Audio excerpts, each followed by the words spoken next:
Number 5, এটি একটি viral দৃশ্য যা আপনারা অনেকবারই দেখেছেন। কিস গেলের এই হাস্যকর ঘটনাটি আপনি কখনো ভুলতেই পারবেন না। নাম্বার 4, এই কি করলো হাসান আলী? বল করতে এসে বল না করে সোজা ব্যাটসম্যান কাছে দৌড়ে এসে, যা দেখে অবাক ব্যাটসম্যান।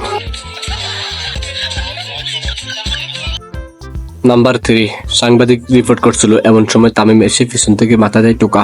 তারপর সাকিবের দুষ্টামি, যা দেখে হাসতে হাসতে শেষ সাংবাদিক। নাম্বার 2, এই কি করলো দীনেশ কার্তিক ও শিখর ধাওয়ান? দুইজনের এই দুষ্টামি রীতিমতো ভাইরাল পুরা নেট দুনিয়া।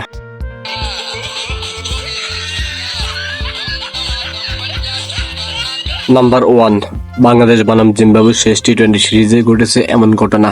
নিশ্চিত রান আউটই করতে পারলো না জিম্বাবু প্লেয়াররা। তো দর্শক, এমন আকর্ষণীয় ভিডিও পেতে আপনারা চ্যানেলকে সাবস্ক্রাইব করুন, আর হ্যাঁ, লাইক, কমেন্ট কিংবা শেয়ার করতে ভুলবেন না। ধন্যবাদ।